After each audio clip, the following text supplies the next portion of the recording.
बटेंगे तो कटेंगे से आप क्या बताना चाहते हैं कि कौन कटेगा? आम जनता कटेगी या पॉलिटिक्स कटेगी या क्या कटेगा?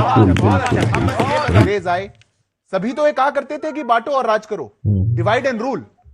और हमारे देश का बच्चा बच्चा कहा करता था कि हमें नहीं बंटना है। यहां पर मंच से बड़ी बड़ी बातें करके जाएंगे, आपको कह के जाएंगे कि बटेंगे तो कटेंगे। ये यहां से बात कह दी, और कटेगा पता है कौन? इनका कुछ नहीं कटेगा, कटेगा कोई राम गोपाल मिश्रा। कैसे जो दंगाई थे, उन्होंने कहा कि पुलिस ने हमें कहा था 2 घंटे का समय है, 2 घंटे से ज्यादा अगर समय मिल जाता तो पूरा का पूरा जिला जला देता। काम का ऐसा कर दिया, वैसे कर दिया। एक इनकी पार्टी में व्यक्ति है नरेश अग्रवाल, संसद में बैठ के उन्होंने पता क्या कहा था? रम में उनको राम दिखाई देते हैं, जिनमें उनको मां जानकी दिखाई देती हैं, और ठर्रे में हनुमान दिखाई देते। झांसी में एक व्यक्ति को पीट पीट के मारा है, क्यों? क्योंकि वो काम करने से मना कर रहा था। तो दबंग थे, ऊंची जाति के लोग थे, उसकी पिटाई कर दी। अस्सलाम वालेकुम मेरे प्यारे व्यूअर्स, कैसे हैं आप सब? मैं उम्मीद करूंगा आप सब अच्छे होंगे। जी हाँ दोस्तों, मैं भी बहुत अच्छा हूं आप लोगों की दुआ और आशीर्वाद से। दोस्तों मैं हूं शाहनवाज अहमद इंडिया से। आज हम जिस वीडियो पर रिएक्शन करने वाले हैं वो वीडियो कूल बॉस से है। दोस्तों बीजेपी प्रवक्ता जब भी टीवी चैनल पर आते हैं तो वो डिबेट को एक अलग ही ट्रैक पर ले जाने की कोशिश करते हैं। चाहे डिबेट किसी भी मुद्दे पर हो, पर वो अपने तरीके से डिबेट को घुमाना चाहते हैं। मगर सवाल पूछने पर भाजपा प्रवक्ताओं की जो रिएक्शन होती है वो तो पूछो ही मत, माशाअल्लाह होती है। हम सोचते हैं दोस्तों अगर भाजपा के लोग पॉलिटिक्स में ना होते तो शायद कपिल शर्मा के नौकरी को खतरा होता। हमें उनकी बातें सुन सुनकर कभी कभी तो लगता है कि कपिल शर्मा से भी अच्छी कॉमेडी करते हैं। शायद कपिल शर्मा को भी ऐसा लगता होगा कि उसकी सारी कॉमेडी इनके सामने फीकी है। दोस्तों इनकी सारी बातें तर्कहीन तो होती ही है, साथ में निराधार भी होती है, जिनका कोई मतलब नहीं बनता है। मगर टीवी चैनल पर बैठकर जब ये चिल्लाना शुरू करते हैं तो अंधभक्तों को लगता है कि ये जो बोल रहे हैं सब सत्य बोल रहे हैं। मगर जो लोग तर्क वितर्क करना जानते हैं, जो लोग मजबूत मानसिकता के हैं, वो लोग भाजपा IT सेल और गोदी मीडिया के द्वारा प्रायोजित हिंदू मुस्लिम जात पात और धर्म से ऊपर उठकर सोचते हैं। वो लोग अपने मनोबल और बुद्धिमानता का परिचय देते हैं। वो लोग इन्हें पसंद नहीं करते और ना ही इनकी बातों में आते हैं। ऐसे लोगों को ये लोग देशद्रोही या देश विरोधी बताने की कोशिश करते हैं। जी हाँ दोस्तों, अगर आप लोगों को ये वीडियो पसंद आए तो लाइक शेयर कमेंट जरूर करिएगा। हमें सपोर्ट करने के लिए चैनल को सब्सक्राइब करके बेल आइकन प्रेस कर दीजिएगा। चलिए वीडियो शुरू कर ले। मेरा प्रश्न ये है कि बटेंगे तो कटेंगे से आप क्या बताना चाहते हैं कि कौन कटेगा? आम जनता कटेगी या पॉलिटिक्स कटेगी या क्या कटेगा? मेरा सवाल बीजेपी से है, जहाँ तक कह रहे हैं कि बटेंगे तो कटेंगे, और इन्होंने बांग्लादेश का भी मुद्दा उठाया था। मुझे याद है कि जब मणिपुर का घटना हो रहा था तो मोदी जी थे अमेरिका में, शायद कंफर्म नहीं है, बट जब वो आए थे तो MP के चुनाव में गए थे और मेरा बूथ मजबूत कर रहे थे। जबकि हरियाणा मणिपुर स्वयं बहुत धधक रहा था, ज्वलंत मुद्दा था देश में। ठीक, आखिरी सवाल। मेरा सवाल बीजेपी से ये है कि जैसे अभी आपने कहा कि ये लोग धर्म की राजनीति करते हैं, लेकिन लोकसभा के एक रैली में मोदी जी ने भी तो कहा था ना, ज्यादा बच्चे करने वालों को उन्होंने एक मुसलमानों पे स्टेटमेंट दिया था। और जो इस बार योगी जी ने स्टेटमेंट दिया कि बटेंगे तो कटेंगे, तो फिर क्या ये योगी जी ने एक करने के लिए या फिर ये जो मतलब 2024 में लोकसभा में जो अयोध्या के मतलब ना रिजल्ट आए उसका उनको डर है? सिद्धार्थ यादव जी, पहला प्रश्न आपसे, और वो प्रश्न ये है कि बटेंगे तो कटेंगे या बीजेपी कह रही है कि बटेंगे तो हम घटेंगे?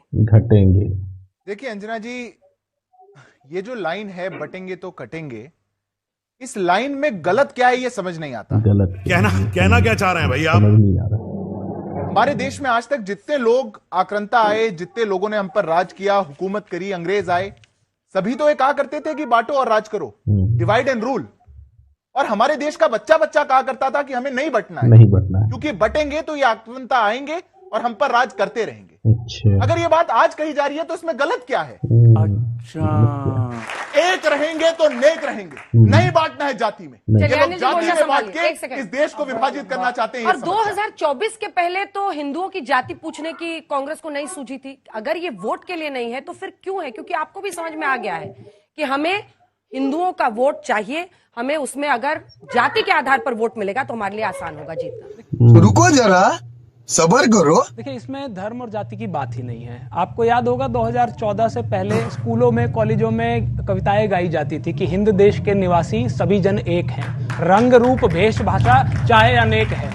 और जो नेता होते थे ना, वो मंच से भाषण देते थे कि हिंदू मुस्लिम सिख ईसाई, और जनता वहां से आवाज करती थी कि आपस में है भाई भाई। क्या बात है सर, क्या बात है सर। जब से 2014 के बाद से जब से ये लोग आए हैं तब से नारे कैसे होते हैं? एक कहता है कि गोली मारो सालों को। मैं माफी चाहता हूं, मेरी माताएं बहनें बैठी हैं, शर्म करो शर्म। लेकिन केंद्रीय मंत्री ने ऐसे शब्द कहे। एक हमारे मुख्यमंत्री हैं उत्तर प्रदेश के, कहते हैं बटेंगे तो कटेंगे। ये स्तर हो गया भारतीय जनता पार्टी का, ये राजनीति का स्तर हो गया है। मैं तो पूछना चाहता हूं कि आप अपनी राजनीति के लिए, अपने चुनावी फायदों के लिए इस देश को जलाने से भी नहीं चूक रहे हैं। अरे भाई, ये यहां पर मंच से बड़ी बड़ी बातें करके जाएंगे, आपको कह के जाएंगे कि बटेंगे तो कटेंगे। ये यहां से बात कह दी, और कटेगा पता है कौन? इनका कुछ नहीं कटेगा, कटेगा कोई राम गोपाल मिश्रा, वो वहां पर बहराइच में, क्योंकि वो दंगे ये करवाएंगे। इसकी मौका आपने, अब क्योंकि आज तक के चैनल ने ही दिखाया, यूपी तक ने दिखाया कि कैसे जो दंगाई थे उन्होंने कहा कि पुलिस ने हमें कहा था 2 घंटे का समय है, 2 घंटे से ज्यादा अगर समय मिल जाता तो पूरा का पूरा जिला जला देते। ये बिक गई है गवर्नमेंट, अब गवर्नमेंट में कुछ नहीं है। आप सोचिए, एक वीडियो आप ही के चैनल ने दिखाया था, सीओ यानी कि डिप्टी एसपी यूं हाथ बांध के खड़ा हुआ है और सामने 2-3 दंगाई दंगा कर रहे हैं। इनकी मंशा थी कि कैसे ही राजनीति में इनको फायदा हो जाए, चाहे हमारा मिश्रा मिले मरे, कोई यादव मरे, कोई कुम्हार मरे, इन्हें कोई फर्क नहीं पड़ता। तुम्हें शर्म है? कुछ शर्म आया है? और आप एक बात पूछे ना अंजना जी, आज ये जो कह रहे हैं कि बटेंगे तो कटेंगे, ये इन्हें हरियाणा में क्यों याद आया?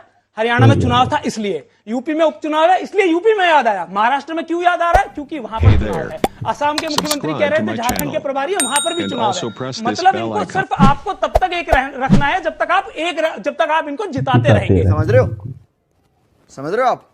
जहां पर इनका जीतना हो गया उसके बाद इन्हें कोई परवाह नहीं है। और ये बार बार कह रहे थे कि राम का ऐसा कर दिया, वैसे कर दिया। एक इनकी पार्टी में व्यक्ति है नरेश अग्रवाल, संसद में बैठ के उन्होंने पता क्या कहा था? रम में उनको राम दिखाई देते हैं, जिनमें उनको मां जानकी दिखाई देती हैं, और ठर्रे में हनुमान दिखाई देते हैं उनकी पार्टी में। अब बताइए, ये राम का हमें बताएंगे अस्तित्व? ऐसे लोगों को आप अपनी पार्टी में रखते हैं, उनके बेटे को मंत्री बना रखा है, ऐसे इतने बड़े दोगले हैं इनकी पार्टी के सांसद। बस 10 सेकंड, कास्ट सेंसस पे कास्ट सेंसस पे आ रहा हूं मैं। समस्या क्या है अंजना जी, क्या समस्या है? अगर हम पिछड़े और दलितों की बात कर रहे हैं, हम ये थोड़ी कह रहे हैं हिंदुओं की ही जाति क्यों? देखिए, एक बात बताइए मुझे, ये आज इनको ऐसे क्यों सूझा? हम तो कह रहे हैं ना कि जातीय जनगणना करा लीजिए, छोड़िए ना सब बातें, कौन क्या है सब पता चल जाएगा। ये बड़ी अच्छी बात कही है। जो 80% आबादी में पिछड़े दलित है, आज भी झांसी में एक व्यक्ति को पीट पीट के मारा है, क्यों? क्योंकि वो काम करने से मना कर रहा था, तो दबंग थे, ऊंची जाति के लोग थे, उसकी पिटाई कर दी। ये जाति की सच्चाई है जो देश को माननी पड़ेगी। Not bad. Now you. Bharatiya Janata party के साथ दिक्कत क्या होगी? इनके साथ अगर डिबेट करोगे ना तो पूछेंगे, अगर थोड़ी देर के लिए आप शांत हो जाओ, तो मैं बोलता हूं मैं कुछ सोच रहा था। भदौरिया जी देखिए क्या सोच रहे थे, बताइए। मैंने कहा मैं सोच रहा था देश में नफरत फैलाना चाहते हैं। अरे भाई, मैं कह रहा हूं नफरत ज्यादा हो गई है भाई। सुनो भाईगिरी नहीं चलेगी इस देश में, भाईगिरी माफियागिरी नहीं चलेगी। तू समझा? नहीं, तू समझा नहीं। सामने खड़ी है, मैं उनको प्रणाम करता हूं और उनकी पीड़ा समझता हूं। उन्होंने वाकई में जो राष्ट्र के प्रति उनकी चिंताएं हो सकती हैं, उन्होंने, लेकिन जितना ज्ञान है उसके हिसाब से बात करी। उन्होंने कहा कि पार्लियामेंट में ऐसा कहा गया, वो बिल्कुल माताजी, मैं आपसे आग्रह करूंगा उस वीडियो को खोल के देखिएगा। वो स्टेटमेंट आपने बीजेपी वाला देखा है जो काट के भेजा है ना लोगों ने, वो लोगों को व्हाट्सएप में वो भेजा। बस हवा निकल गई। अब जवाब सुनिए, मैं बीच में नहीं बोल रहा था। आपने कहा ना राष्ट्र बिल्कुल सही बात है। राष्ट्र जो है एक इस देश के कण कण से मिलके बनता है राष्ट्र, एक व्यक्ति से मिलके बनता है राष्ट्र। अकेला हिंदू राष्ट्र नहीं है, मुसलमान भी राष्ट्र है, बुद्ध भी राष्ट्र है, जैनी भी राष्ट्र है, हमारी जो नदियां हैं वो भी राष्ट्र है, पहाड़ है वो भी राष्ट्र है। एक जो कण इस भारत का है वो राष्ट्र है, और उस राष्ट्र में यदि आप एक भी हिस्से को हिलाएंगे ना तो हमें तकलीफ होगी। क्या सोच है रे तेरी, मानना पड़ेगा। और मैं आपको बताऊं कि मोदी जी ने क्यों राष्ट्र किया। राष्ट्र करके आप जैसे राष्ट्रवादी लोगों को मूर्ख बना के अपने बच्चों को, किसी को बीसीसीआई में भेज दिया, किसी को 100 करोड़ का माल कमवा दिया, किसी को सांसद बना दिया, किसी को मुख्यमंत्री बना दिया बच्चों को। और हमारे बच्चे क्या कर रहे हैं? राम गोपाल मिश्रा को वहां कटने के लिए भेज दिया, वहां पर पुलिस को कह दिया कि 2 घंटे कोई कार्रवाई नहीं करना, तो बच्चा कटा वो हमारे आपके जैसे लोगों का। तुम चुल्लू भर पानी में जाके डूब के मर जाओ। और राष्ट्र के नाम पे मलाई किसने खा ली? इन जैसे लोगों ने, भाजपा के लोगों ने। ये तो बिल्कुल सच बात है कि भाई संसाधन का महत्व होता है चुनाव में। 8,000 करोड़ रुपए इलेक्ट्रल बॉन्ड से आया है इनके पास, तो भाई निश्चित तौर पर हम मेहनत कर रहे हैं। हम तो मुद्दा हमारे बस की नहीं है कि हम हिंदू मुसलमान करें या भाई से भाई को काटें। हम आज भी बेरोजगारी पर, महंगाई पर और इन मुद्दों पे चुनाव लड़ेंगे।